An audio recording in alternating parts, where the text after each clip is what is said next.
Hi YouTube, thanks for coming back to my channel. These are my bleeding hearts males, kind of sparring off, and the colors on them, I'm trying to get the right angle so you can see how deep red they get, and really, really beautiful fish.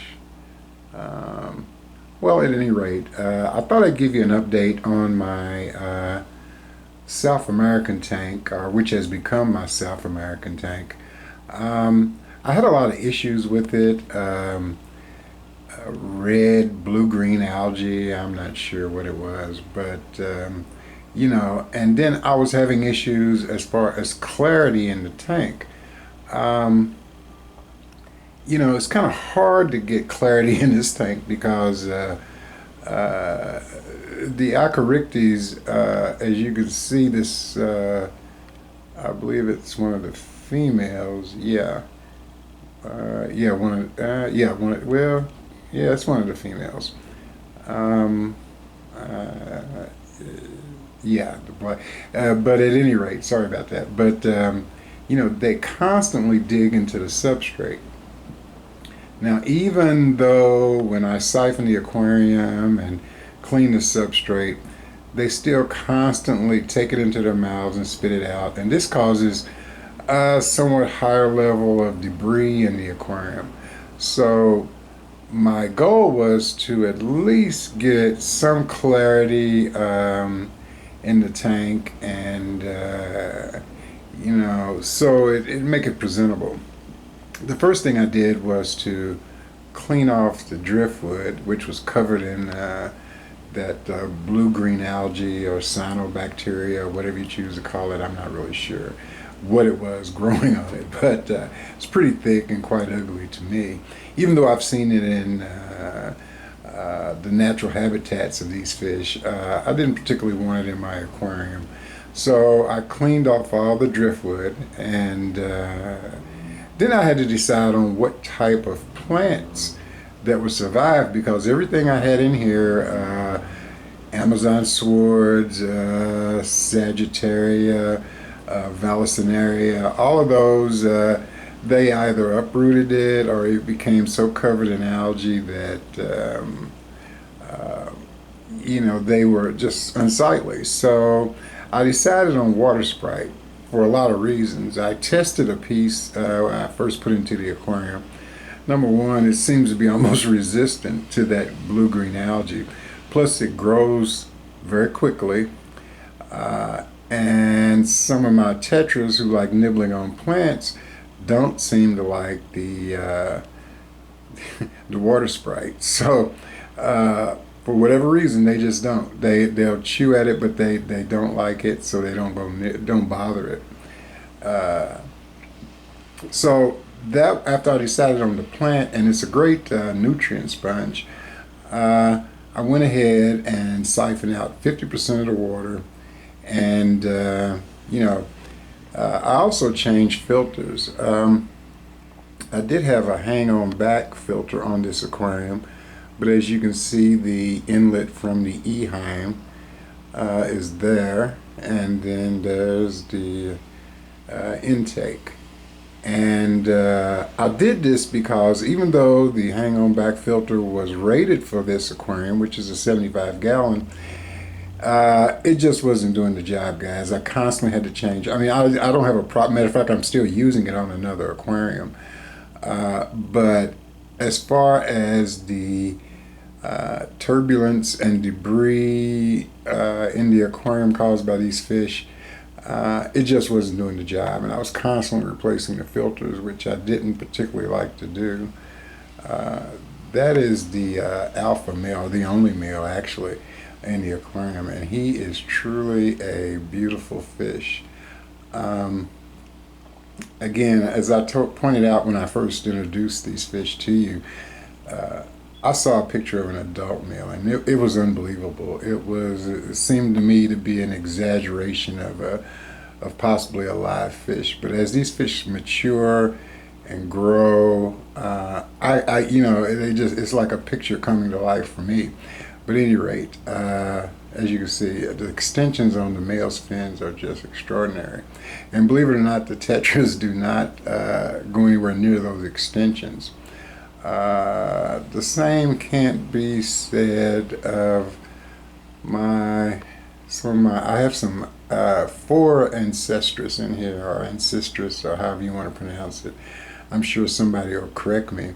I have 2 albino long fins, and I have 2 regular bushy nose plecos. They're just a regular color morph, but there are 2 long fin.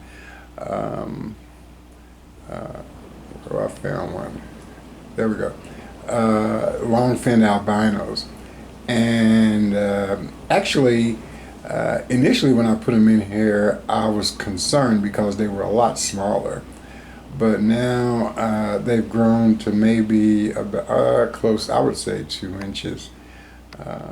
You know, they seem to fare a lot better and aren't as shy and so forth. And I also think adding the other 2, sorry about that, adding the other 2 ancestors made them feel a bit more comfortable. But they did get nipped a little bit. This particular male's fins seem to be not bothered as much, although the tails were a little bit longer. As you can see, the male digging into the substrate. I mean, that's what I mean. I mean, they create so much debris. So I even tried using bigger gravel. But at any rate, the ancestris, you know, they did pick at him a little bit, but they do not bother the male Acarictes. So as you can see, a better view of him here. Yeah, but they're about 2 inches now, so, and pretty settled in. So I'm real happy about that. Other occupants of the tank are a group of wild. These were wild bleeding hearts. And one of my favorite tetras. I've removed a couple of the tetras because they just didn't really fit into the scheme, and the more fish you have in an aquarium, the more waste that you have. And my goal was just simply to have the Acarictes and the bleeding hearts. Well, I couldn't catch the emperor tetra, which is one of the ones I've raised. I sold most of the rest, but this is one I just never have been able to catch out of this tank for some reason. And it's a female, and she's grown and seems to be quite healthy, so I'll leave her alone. Sorry about that. I'll leave her alone. And of course, the Buenos Aires tetras are my where are they at? Are sort of like my canaries in the coal mine, because I depend on them a lot to indicate the conditions of the tank, because actually they spawn every 2 weeks like clockwork, and I really don't bother collecting the eggs. I think there are some fry in there now, believe it or not, that escape the mouths that are in this tank. But they spawn, and that female there damaged her eye. It's a bleeding heart, damaged her eye, and I'm not sure how, and I can't catch her to treat it, so hopefully, she'll either be blind in one eye, but it's getting worse, and I just haven't been able to catch her, because I do want to treat it. It was an injury caused by, I was cleaning out the tank, and she damaged her eye, because I noticed it right after that procedure of changing the water. So I'm a little concerned about it, but other than that, but guys, I just wanted to give you a brief update. Again, it took a combination of figuring out the right plants, changing the filter, and so forth, to get at least some clarity in this aquarium. So I'll keep you updated on it. Again, it's a 75-gallon aquarium.